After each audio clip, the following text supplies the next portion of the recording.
So yeah, I want to talk about vampires again.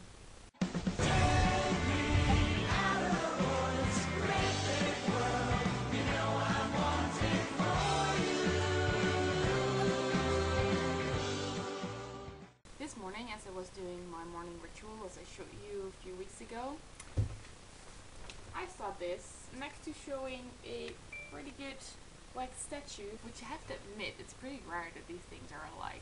The article actually had a valid point. It would look like I'm writing out loud, but I'm not, since it's in Dutch. Yeah, video and stuff. A 1500 page mating dance. Will Bella and Edward ever get together? Meyer is playing with the need for romance and sex, but with a vampire. And really long foreplay. And yes, it literally says so. So basically the article argues that vampires ever since Dracula, like 1800s, 90 something, have become this archetype of like instinct and suppressed fears and desire. And that ever since Freud we know that they have been exactly innocent. So that when the original vampire novel was written, very prudish time, the Victorian age, so all these sexual metaphors actually really got to be what they were. The difference being, of course, that Edward is the good guy and has human self-control.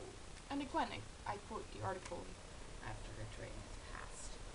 Edward's behaving as an absolute control freak, to the extent that you wonder how the prefrontal cortex works in a 17-year-old vampire. So the main question addressed in this article is how it's possible that in the 21st century, when women and girls are supposed to be all emancipated and doing stuff on their own, these kind of stories still appeal so much to everybody. Everybody, meaning teenage girls. After that question, he kind of smacks Meyer's writing skills. But according to this journalist, Meyer herself has like this very decent background, being a Mormon mother and wife. So she really understands these suppressed emotions in teenage girls and stuff. With the Twilight books, teenage girls can give in silence to their awakening sexuality without actually giving themselves towards bestial sex. Rawr. By letting her fans dreaming along with Bella about this dreamy vampire prince on the white horse, Meyer is playing perfectly towards their needs of sex and romance. The article finished, by the way, with saying that after they actually have sex, it deteriorates quickly. In the words of Jacob, it's like ending up in a gothic version of a very bad comedy show.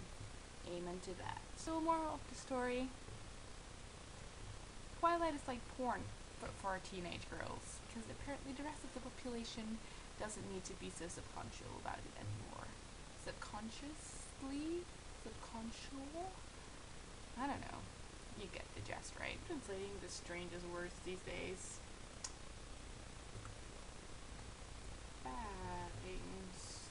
Paringsdans. I organized my closet.